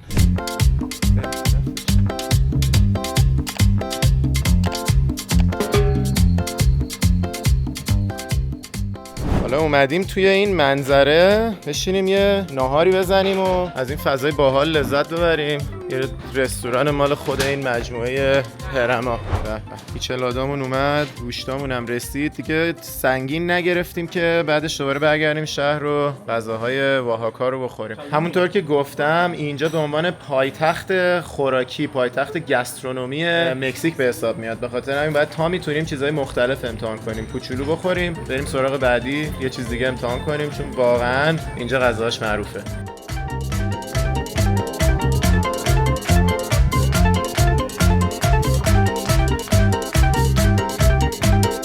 همین الان از مونته آلبان برگشتیم، اومدیم همین مرکز شلوغ پلوغ شهر و من با اون که تازه اینجا بودیم الان دوباره رسیدم اینجا دوباره خرکیف شدم. یعنی اصلا خیلی خیلی خیلی با وایب مکزیک من حال میکنم. خوشحالم که تا چندین روز دیگه همچنان قراره که یه همچین فضاهایی رو تجربه کنیم توی مکزیک. هرچند که دیگه بعد از اینجا داریم میریم سمت سواحل و جنگلا و اینا، دیگه یه همچین چیزی رو با این همه شلوغی و زندگی شاید نبینیم، ولی یه مدل دیگه از زندگی باحال و پر انرژی مکزیک رو تو قسمت‌های دیگه این ایالت تجربه می‌کنیم. ولی چقدر من لذت میبرم، چقدر انرژی اینجا هست. همینجوری آدما برای خودشون اومدن نشستن سر تا سر این میدون، دارن با هم دیگه گپ میزنن و حال میکنن و همشون هم آدمای فوق العاده مهربون. الان مثلا من برم با یکیشون الکی شروع کنم صحبت کردن، قشنگ تحویل میگیره، میتونیم امتحان کنیم. Hola, ¿cómo están? Bien, gracias. Gracias. Un saludo para Irán. Gracias. ¿Viven aquí en Oaxaca? Sí, claro. Okay. ¿Estaban naciendo aquí, crecieron aquí todo? Sí, yo soy de un barrio que se llama Jalatlaco. Jalatlaco. Queda por aquí, por el llano. Me encanta Oaxaca, hay una vibra muy energético y muy bonita. Si te quedas, el mes de julio es el mes de la Guelaguetza. Va a estar preciosísimo. Vienen de todas las regiones. Okay. Yo no soy de Oaxaca, pero ya soy hija adoptiva de Oaxaca. Yo soy de Parral, Chihuahua. Okay. Pero mis padres eran de Pachuca, Hidalgo. Pachuca. Se vivieron a radicar. Oh, yo he ido a Pachuca, Hidalgo, sí. Pachuca la Bella Irosa. Sí, sí. Y es cerca de Grutas Tolantongo. ¿Has ido aquí, allá? Muy bonito. Sí, muy bonito. Es uno de mis favoritos lugares en el mundo.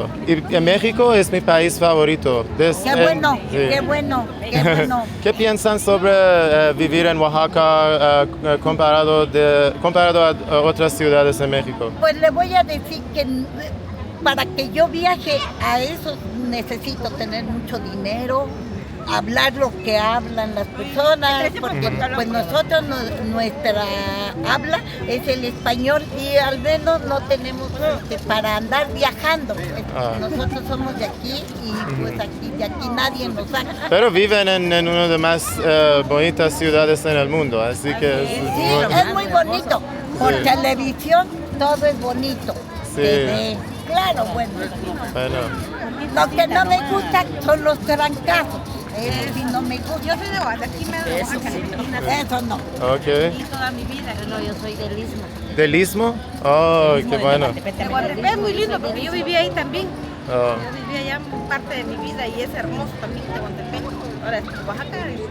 Yo ya me vine para acá, Oaxaca. Oh, qué bueno. Estamos aquí atrás en la Catedral de Oaxaca. Sí. Esta es la Catedral de la ciudad de Oaxaca. ¿Hablan otra lengua de indígenas? No, nadie de ustedes. Puro español. Español. Okay. Porque escuché que 50% de las personas en Oaxaca hablan otra lengua también. Sí, porque son de diferentes de pueblos. O sea, de la Mixteca Alta, Mixteca Baja, okay. De esas partes son las que hablan así, exactamente. Ellos traen otro dialecto. Okay. Nosotros aquí no, puro español. Puro español. Sí. Ok, muchas gracias, mucho gusto. Gracias por hablar conmigo. Gracias. ¿Qué te parece México? ¿Qué te parece Oaxaca? Oh, es mis lugares favoritos ahora. Solo es mi segundo día. Estoy enamorado con Oaxaca. Muchas gracias. Gracias. Mucho gusto. Adiós. خوب شد دیگه. یه مثالم تونستم براتون بگیرم که چقدر مردم اینجا خونگرم و مهربونن. خودتون دیدین دیگه چقدر باصفان، چقدر گرمن. یعنی مثلا بعضی وقتا توی آمریکا یه سری دیدگاه‌ها نسبت به مکزیک و مکزیکی‌ها وجود داره که متاسفانه بر اساس یه سری اتفاقای سیاسی یا بر اساس یه سری تجربه‌هایی که بالاخره بعضی از حالا یه اقلیت خیلی کمی از مکزیکیایی که مثلا غیرقانونی اومدن آمریکا یه ذهنیتایی ممکنه ایجاد کرده باشن. واقعا اقلیتن توی خود آمریکا هم فوق‌العاده آدمای مهربون و دلپاک و صاف و ساده‌این. توی خود مکزیک هم که همیشه این دیده میشه. واقعا اصلا بودن در بین این مردم برای من فوق‌العاده لذت بخشه. الان برگشتم هاستل، داریم با یه سری از بچه‌های هاستل میریم یه ایونت خیلی متفاوت. Hey everyone. Cheers. We're going to rock it tonight. Yeah. برعکس هاستل قراره بریم لوچا لیبره، یعنی دعوای آزاد. بریم ببینیم چه خبره.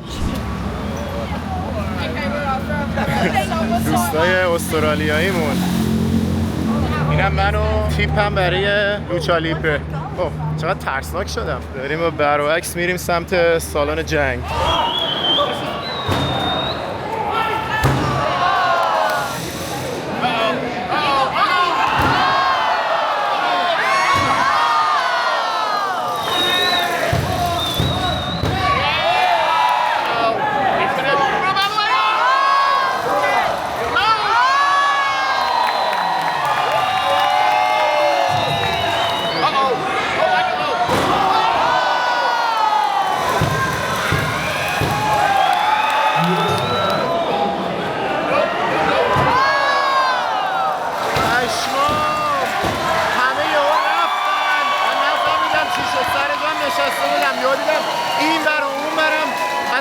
زمین پرت شدن افتادن رو صندلی‌ها.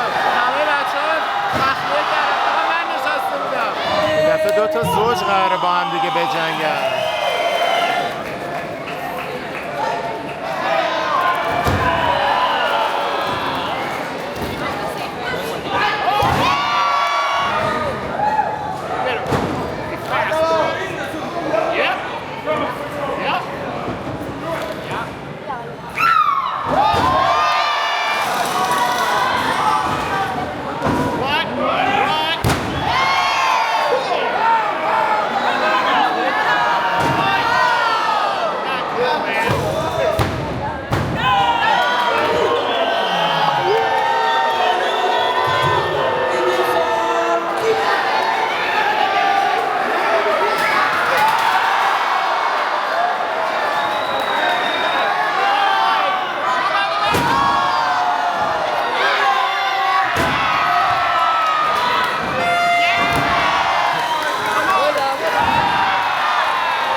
¿Qué chicas quieres, güey, tú?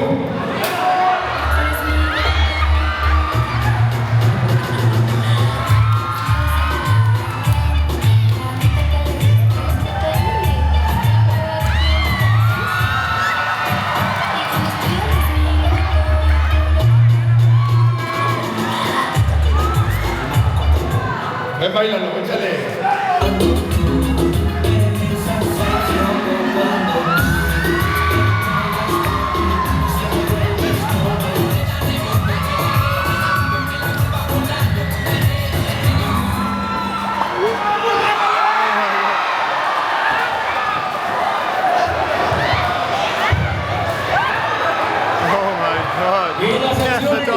چی بود دیگه؟ پشمام.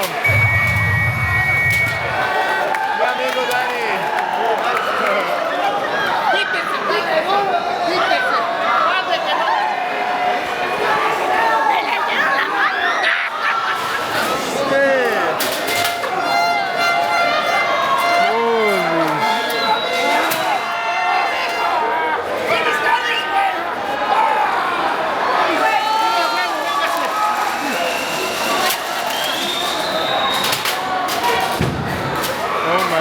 افتادن روی این دختره.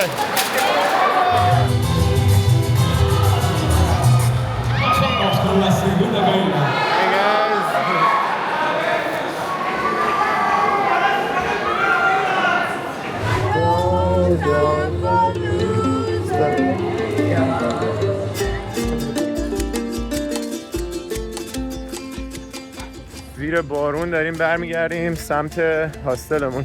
سر راه اینجا رو دیدیم، همینجوری وارد شدیم.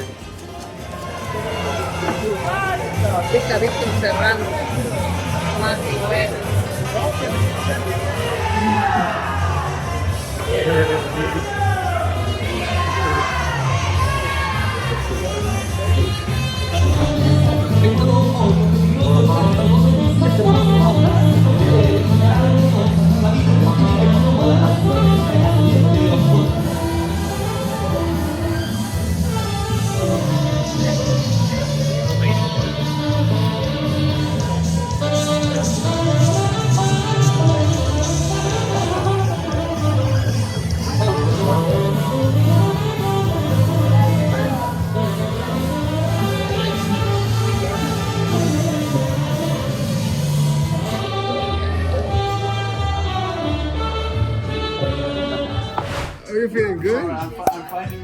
Yeah. Oh, good. Yeah, all that. Who's screaming? Number 9. Oh, this is 8. Okay. This is, I think it's 10. Oh, I hear something here. No.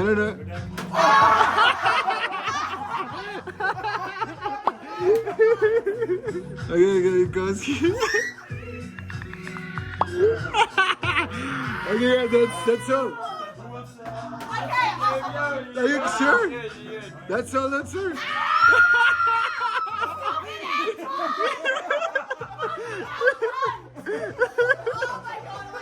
Should I stop it?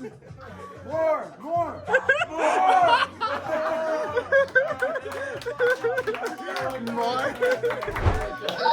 Hey, what level did you get to? We did 10. We did all. You did 10. Okay, nice, man, nice.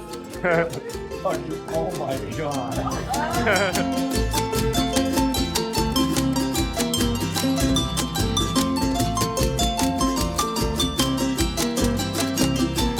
رسیدیم به روز 4مون توی ایالت واهاکا و امروز دیگه شهر واهاکا رو ترک کردیم با این ماشینای ونی که بهش میگن کلکتیو. داریم میریم سمت پورتو اسکاندیدو. الان وسط راه وایسادیم که یه استراحتی کنیم و یکم میوه پیوه اینجا میفروشن بخوریم و دیگه ادامه میدیم به مسیر.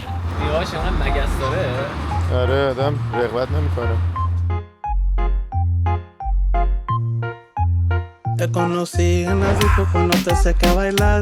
Después de unos tragos te pones a bellaquear. Súbete a mi carro y lo vamos a un lugar. Hacemos lo que hacemos en la oscuridad. La ventana se me empaña. رسیدیم به شهر پورتو اسکاندیدو. همین الان از ونمون پیاده شدیم. داریم میریم سمت هاستلمون. ونش خوب بود؟ خیلی خوب خوابیدی؟ بله، یه سری آدم موقع خروج توش بودن و ما مثلا پر می‌زدیم. باحال بود ولی قشنگ کاملا با محلی‌ها این مسیر رو اومدیم. Siempre me llama cuando quiere jugar. Cada vez que te toco yo no te puedo calmar. El olor del perfume en tu cuerpo. همینجوری از بغل هاستل‌های مختلف داریم عبور می‌کنیم تا برسیم به هاستل خودمون. La domina, se me pone encima, hace lo que hace cada vez. هم از هاستل ما ویاجرو هاستل. Hola, buenos días.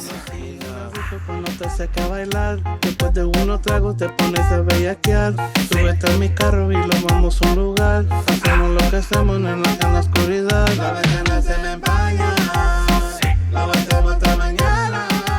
رفتیم تو هاستلمون چکین کردیم و دیگه یه 2-3 ساعتی هم کار کردیم. حالا اومدیم بیرون برای غذا. یه چرخی هم توی این قسمت باحال شهر بزنیم. بعدش دوباره باید برگردیم یکم کار کنیم و در نهایت شب برای پارتی‌ها دوباره بیایم بیرون. حالا یه توضیح مختصر راجع به این پورتو اسکاندیدو که الان اومدیم بدم. اینجا خیلی قسمت ساحلی و پارتی ایالت واهاکا هست و اکثر کسایی که میان بکپکرها هستن، افرادی که خیلی اهل سفرن، دوست دارن که مثلا هر از گاهی تو سفراشون برن توی ساحلی چیزی، حالا چه بخوان موج سواری بکنن، خیلی‌ها اینجا میان برای موج سواری، خیلی نقطه معروفیه برای موج سواری و همچنین پارتی‌های ساحلی شبونه داره که خیلی هم واسه اون میان و یه سری هم فقط برای ریلکس کردن میان. به خاطر همین همه مدل اقامتی داره، یه سریاش همش توش پارتیه، یه سریاش ریلکسه. غذاهای دریایی فوق‌العاده میتونی پیدا کنی اینجا. به گفته خیلی‌ها یکی از بهترین وایبا رو داره توی کل کشور مکزیک. دیگه ما هم به عنوان بخشی از این سفر واهاکامون اومدیم که این قسمت فوق فوق‌العاده باحال مکزیک رو تجربه کنیم.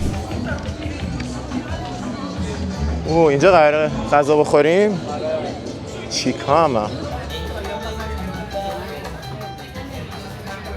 من اینجا یه سویچه گرفتم. سویچه‌ش هم یه مقدار فرق داره با چیزایی که قبلا دیدم. توش ذرت داره و سیب زمینی و نمیدونم اینا گذاشته. اینا از این موزای خوش شده است. اینم که سویت پوتیتو. خیلی سویچه متفاوتیه اینجا. اینم میچلادا به سلامتی شما عزیزان.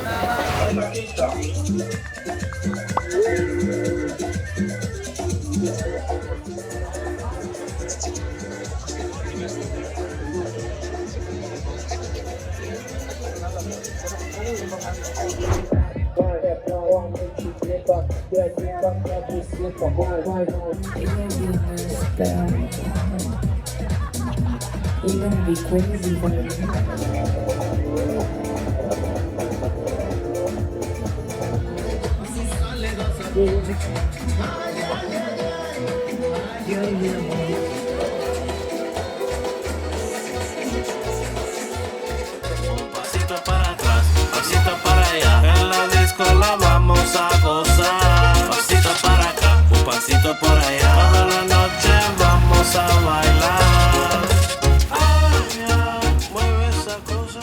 روز پنجممونه توی ایالت واهاکای مکزیک و این دفعه اومدیم یه سری توی مرکز شهر پورتو اسکاندیدو بزنیم. اون قسمتی که بیشتر جاذبه های این شهر هست یه 10 دقیقه با مرکز شهر فاصله داره، ساحل زیکوتلا. خود مرکز شهرش جاذبه خاصی نداره ولی دیگه حالا که اومدیم که این قسمت شهر رو هم دیده باشیم و غذامون رو هم توی ساحل نزدیک مرکز شهر می‌خوریم به جای اون ساحل باحالایی که بقیه وقتمون رو داریم توش می‌گذرونیم. دیشبم که دیدین تصاویرشو، آخرش من تنهایی پا شدم رفتم اون کلاب، صدرا گرفت خوابید و تا ساعت 3-4 صبح اونجا بودم. جو خیلی باحالی داشت دیگه. با اون که تنها بودم از جوش لذت بردم. یه سری بچهای هاستلم اومده بودن، یکم با اونا گپ زدم، معاشرت کردم همونجا. خیلی فضای باحالی بود. حالا امشب با قدرت خیلی بیشتری با حضور این شخصیتی که الان خیلی گشنشه قراره بهتره کنیم. دلیل اینکه زیاد آدمی تو خیابون نمی‌بینیم اینه که الان خیلی گرمه ها. یعنی اون شهر واهاکا که قبلش بودیم یکم ارتفاع داره و خیلی هواش خنک‌تر از اینجاست. الان اومدیم تو منطقه ساحلی و فوق‌العاده هوا گرمه. به خاطر همین اصل باحالی این شهر هم توی ساعت‌های دیگه عصر و غروب و شب و ایناشه. صبح پاشیم بریم سرفینگ. صدرا اینو دید هوس کرد. بزن بریم.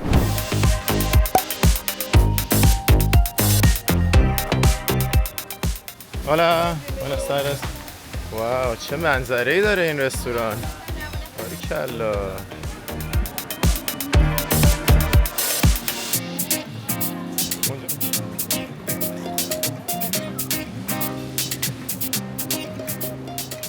الان از یه مسیر پله‌ای خیلی نسبتاً طولانی اومدیم پایین برسیم به این ساحل مخفی که اسمش از کاریسالیو که از اون بالا داشتیم میدیدیمش.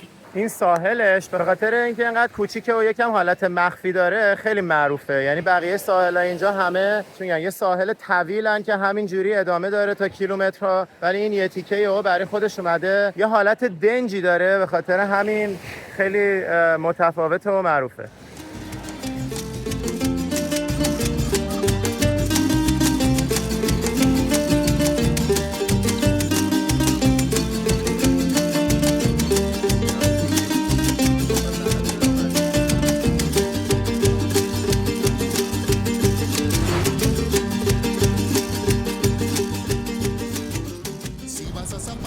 The whole project started with the concern about Gracias.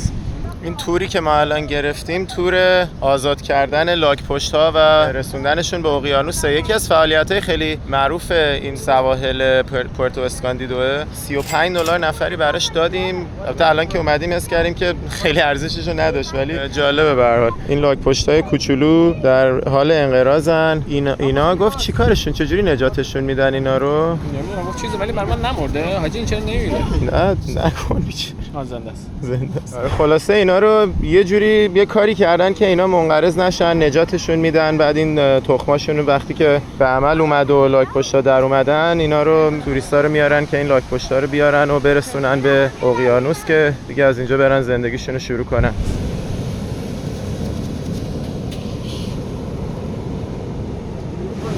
مال من سریع پاشد حرکت کرد سمت آب.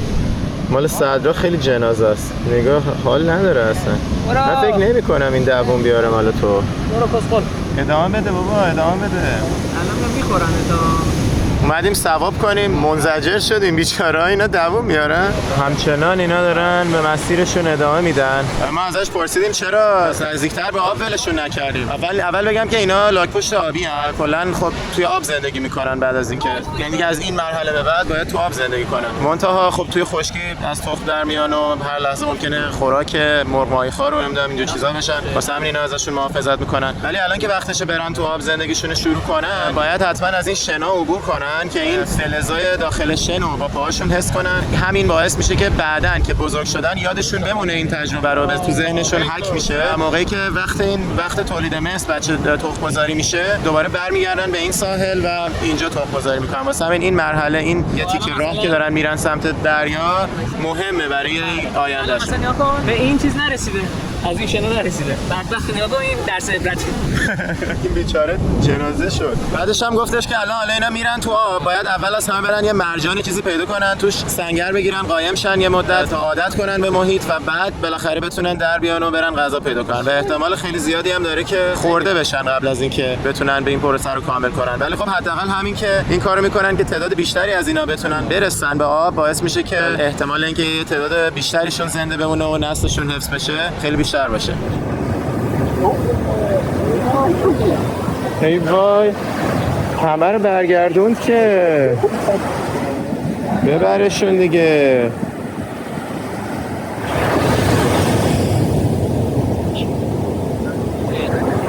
رفت. یکیش رفت یکیش موند. ای وای، هنوز ممکنه برگرده. نگاه هنوز داره اونجا راه میره. نگاه اون یه دونه هی میره برش میگردونه، هی دوباره میره. ای بیچاره. فکر کنم دیگه راهشو پیدا کرد. کله پا شد بدبخت. خداییش خیلی باحاله این تلاشاشون رو اینجوری میبینی چجوری میان، هرچی آب میزنه پرتشون میکنه عقب، دوباره دست و پا میزنن میرن. انقدر ادامه میدن تا بالاخره برسن به مقصدشون. پس مال ما هم جفتش رفت این طرف، 2 تا دیگه هنوز مونده.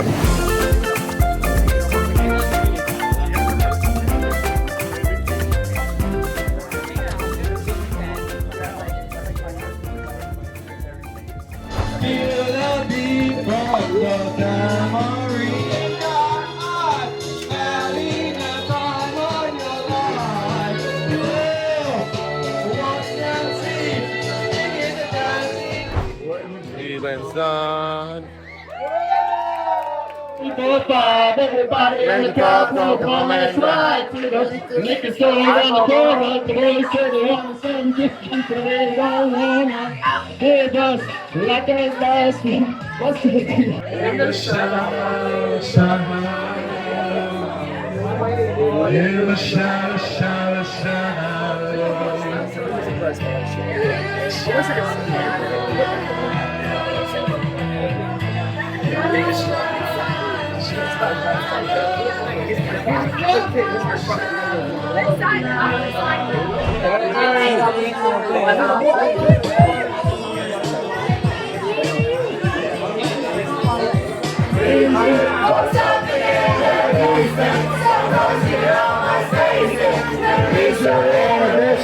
Feel the rain on your skin. No one else can speak the words of love. Lifting up and reaching for something in the distance. Stop closing it, almost tasting.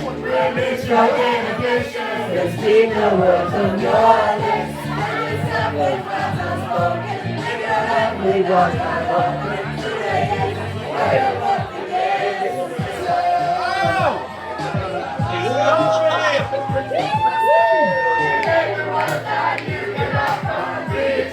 For something in the distance, so close you can almost taste it. You can live. No one else can speak the words from your lips. Only you can live. No one else can speak the words from your lips. When you're back again, rest is your only time.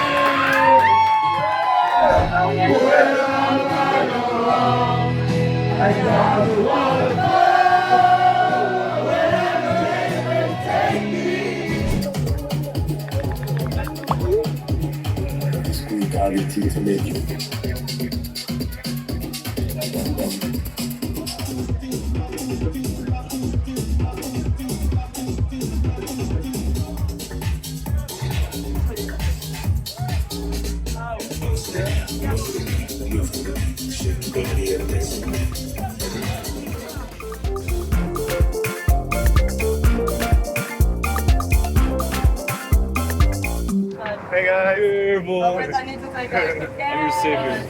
He escuchado como cosas diferentes, ¿sabes? تاکسی وانت گرفتیم بریم سمت بازار یه جا دیگه. خب اینجا مرکادو زیکاتلا، بازار سربسته این محله زیکاتلاست که الان ما به برعکس هاستل پا شدیم اومدیم. صدرا باز دوباره گرفت خوابید و برنامه رو از دست داد. یه چیز عجیب خواستم بهتون بگم، امشب قراره اینجا طوفان بیاد. ما قرار بود فردا بریم از این شهر بریم یه مقصد دیگه وسط جنگل و کوهستان. به نظر میاد که قراره اینجا گیر کنیم و حالا با اون که یکم برنامه‌مون به هم میریزه ولی چون تجربه عجیب و جدیدیه یکم هیجانم دارم. قراره با این بچهای هاستل طوفان رو گذر کنیم و دور هم باشیم ببینیم چی میشه. ان شاءالله که تخریب خاصی نخواهد داشت و یه روزه گذر کنه و ما بتونیم حداقل به پرواز برگشتمون برسیم. ولی فعلا که فکر کنم قراره یکی دو روز اینجا گیر کنیم تو طوفان و بدون هیچ اینترنتی، چون که طوفان که بیاد همه اینترنت‌ها و برقا قراره قطع بشه. نمیدونم واقعا قراره چیکار کنیم ولی ماجرای جالب و عجیبی. اینجا سوغاتیاش خیلی طرحهای قشنگی داشت. منم اینو خریدم برای نیکا. حس کردم یه کوچولو شبیه نیکاست چشماش، دیگه گرفتم برای نیکا.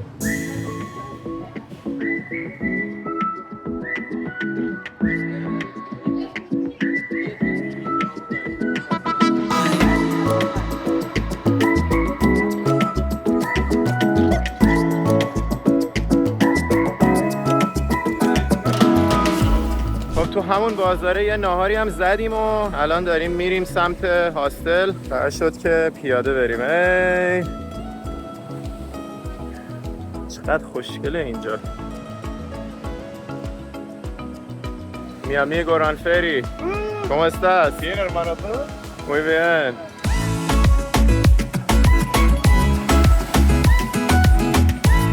طوفان کم کم داره شروع میشه. فعلا بارون شدید شروع شده و قراره که هی محکمتر و محکمتر بشه. اینجا تو هاستلمون همه آمادن برای این طوفان. من و صدرا الان اومدیم سوپرمارکت بغل هاستلمون، داریم آذوقه جمع میکنیم برای طوفان که قراره گیر کنیم توی هاستل و رستوران هم همه تعطیلن. داریم میخریم برای امشب و فردا صبح. ببین بیا اینو برداریم. لمه دیگه. چیلس چیپوتلس. نه این فلفله، فلفل قرمزه. قهرمانان ببینید چقدر آذوقه گرفتیم و عرق پرتقال که چی میگن لوگوی سفرهای ما با همه. جای نیکا خالی. همه در انتظار طوفان.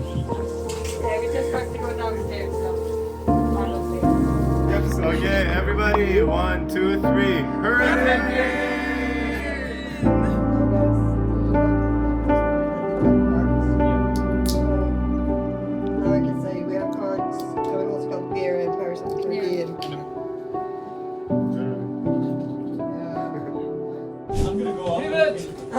What? Wait. Pivot, yeah. Pivot. Yeah, there's a lot of rain. Push. You can do it. You can do it. You got it. Go. It's harder when you're on the top. Wait. Oh. Yay. Power. صبحونه امروز ما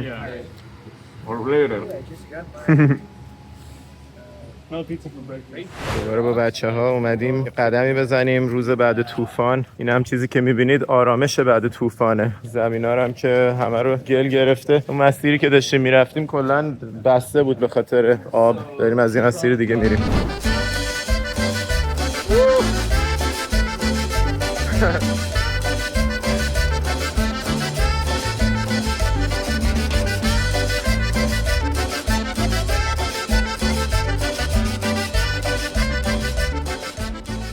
ما تا قرون آخر پولامون رو دیروز خرج کردیم برای خریدن آذوقه و الان تمام ATM ها هم اینترنت هاشون قطعه. کلا دیگه پول نداریم و هیچ فعلا موندیم قراره چیکار کنیم و گیر کردیم توی این شهر. تمام جاده ها هم مسدود شده، به خاطر همین فعلا نمیتونیم بریم اون یکی شهری که قرار بود بریم. واسه همین ماجرای عجیبی داره میشه.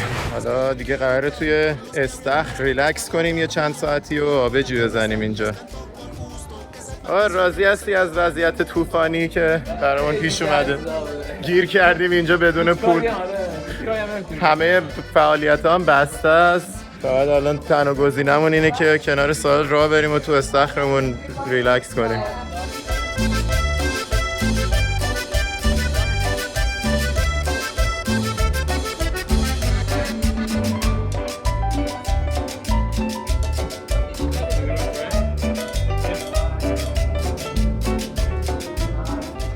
خسته شدم از استخر هتلمون دیگه. خودم تنها پاشه اومدم بیرون یکم توی پونتا زیکاتلا قدم بزنم. پونتا زیکاتلا نقطه زنده زیکاتلا هست. بعدم ببینم ATM هم میتونم کش بگیرم یا نه، چون اون یکی ATM که کلا خاموش بود. ببینیم یکی که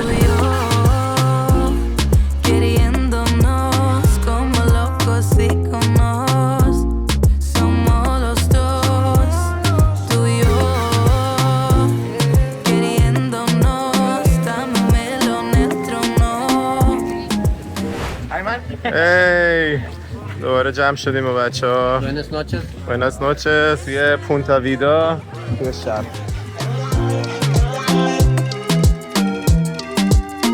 یه شامی زدیم و برگشتیم هاستل. امشب قسمت دوره همی هاستل حسابی شلوغه. خیلی فضای باحالیه اینجا. این هاستل‌های اجتماعی این ویژگی مثبت رو دارن که میای و با آدمای دیگه آشنا میشی. و که الان 3 روز قشنگ دائم با این بچه‌های ما طوفان رو با هم گذروندیم و حسابی دیگه با هم دیگه رفیق شدیم دیگه تو این 2 روز.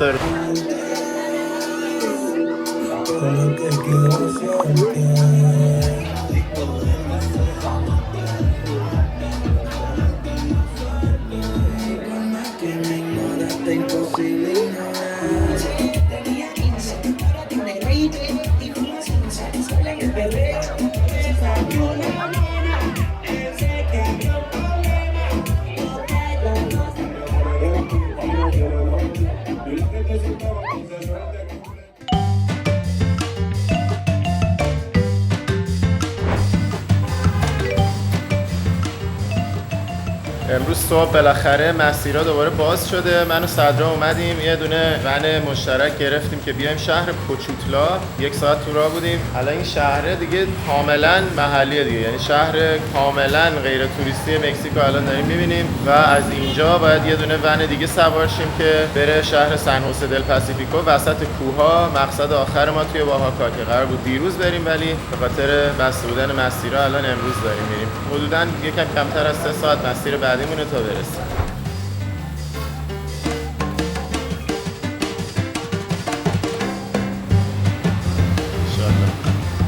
دیدم غذای من این دفعه چیلاکیلس گرفتم که یه غذای مکزیکیه که خودم خیلی دوست دارم. چیپس رو میریزن توی سس سالسا با تخم مرغ با آووکادو و اینا. اینم جامائیکا بهش میگن، نوشیدنی معروف اینجا جامائیکا نوشته میشه ولی آبالبالوه.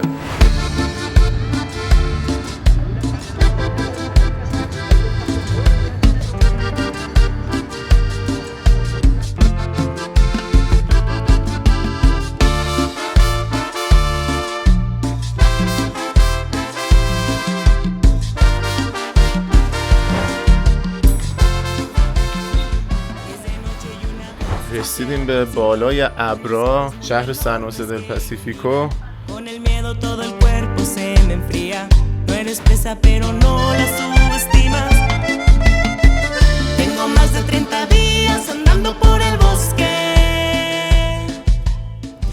میافته که از اون بالا یه توک توک داریم میگیریم برسیم به هاستلمون بالای کوه.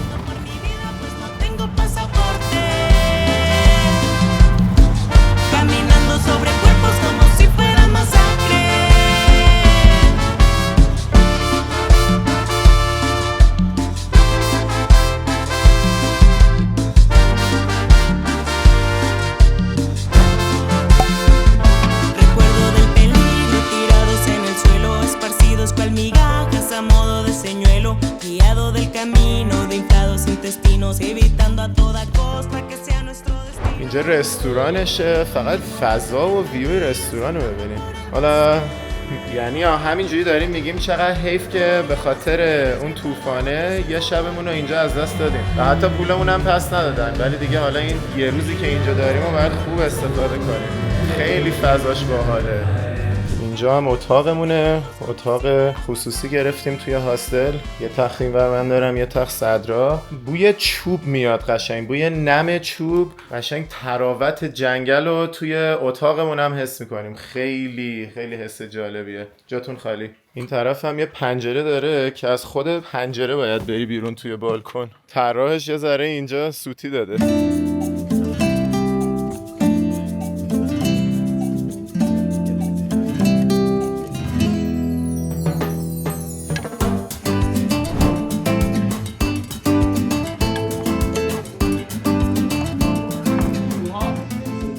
Gracias.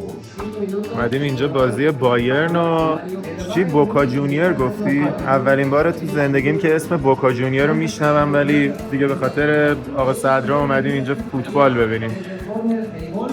اینا تو منوشون سویچه نداشتن. ازش پرسیدم سویچه دارید؟ فکر کنم طرف گفت آره، ولی بعد دیگه آخر انقدر پیگیری کردیم که جور کردن برامون. کلی خندیدیم از این قضیه.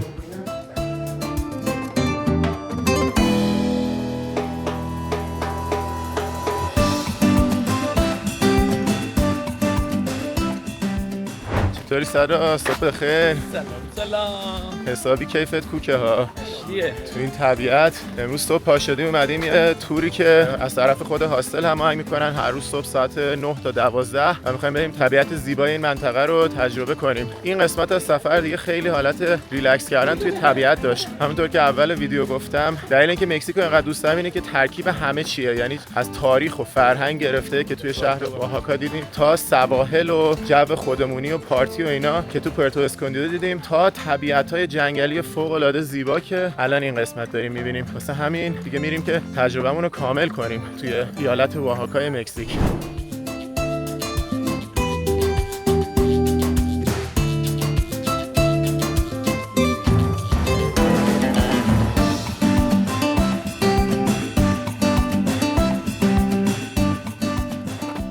قلم زد نمونه به نقش آفرینی، چه صورتگری را نبود این چنینی.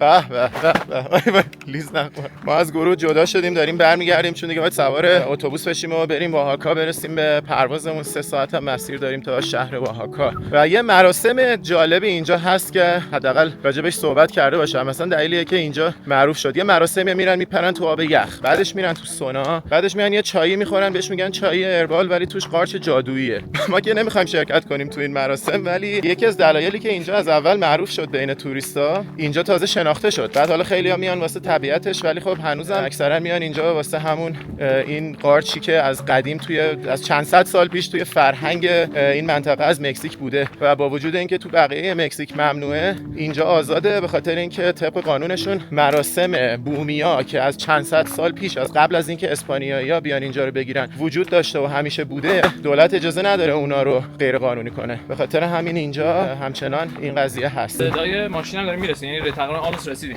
دیگه داریم میرسیم به هاستلمون که جمع کنیم بریم اتوبوس رو بگیریم. اگر اینجا نفله نشیم ما این همه بریم برای مسیر برگشت. بریم اینجا یه صبحونه‌ای بزنیم. حالا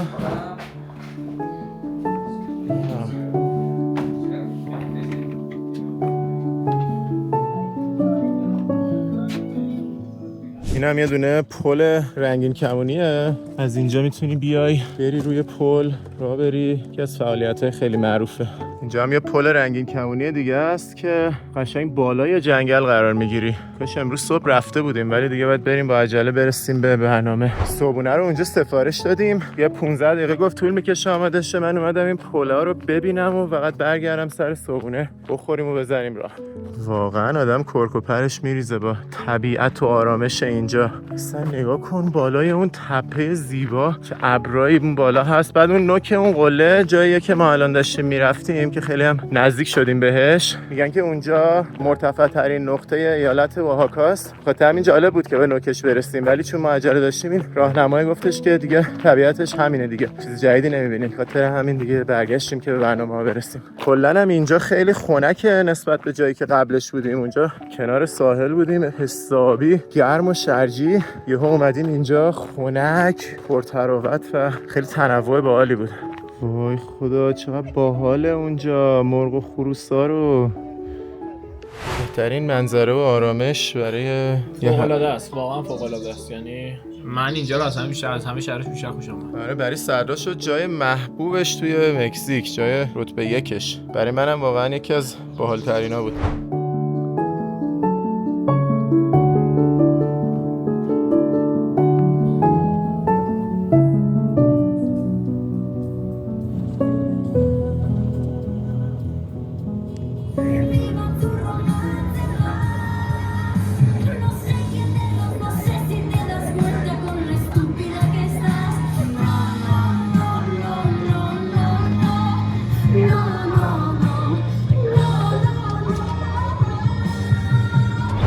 چی شد؟ فیلم بود؟ مسیر برامون فیلم گذاشته با آهنگ فوق‌العاده زیبا.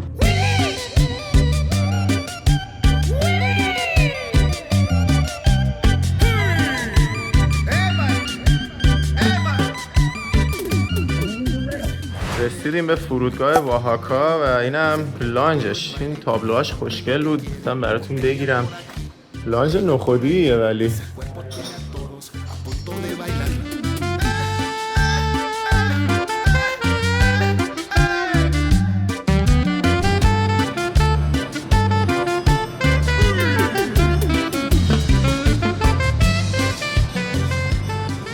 از اوآحاکا اومدم رسیدم به فرودگاه مکزیکو سیتی و از اینجا پرواز دارم و دیگه داستان این سفر مکزیک هم به پایان رسید. ضمن این شهر مکزیکو سیتی که الان توشم ولی نرفتم بیرون توی شهر بگردم، یکی از شهرهای مورد علاقه من توی دنیا، در کنار جاهایی مثل توکیو و آمستردام و لاس وگاس و مونیخ و سایگون ویتنام و چند تا شهر دیگه که جزو دهه اولم هستن. اینجا هم قطعاً یکیشه. همونطور که مکزیک کشور اولمه، شهر مکزیکو سیتی هم یکی از شهرهای برترمه توی دنیا. و حالا اولم قصد داشتم که این ولاگ کامل رو در مورد مکزیک و اینکه چرا کشور رتبه اولمه توی کشورهایی که بهشون سفر کردم، دوست داشتم بیام شهر مکزیکو سیتی این ویدیو رو بگیرم، ولی در نهایت به این نتیجه رسیدم که اوآحاکا هم ریشه عمیق‌تری داره، هم از لحاظ تاریخی، هم که تنوع جاهایی که میشه رفت درازنده‌تره برای تنوع کارهایی که توی مکزیک میشه کرد و به خاطر همین این ویدیو رو اومدم توی ایالت اوآحاکا پر کردم. ولی مطمئنم که به زودی زود دوباره میایم مکزیکو سیتی، این دفعه با نیکا ان شاءالله، و بزرگترین شهر آمریکای شمالی رو هم بهتون نشون میدیم. امیدوارم از این ویدیو لذت برده باشین و با این کشور فوق‌العاده زیبا آشنایی خوبی پیدا کرده باشین. تا ولاگ بعد، بدرود.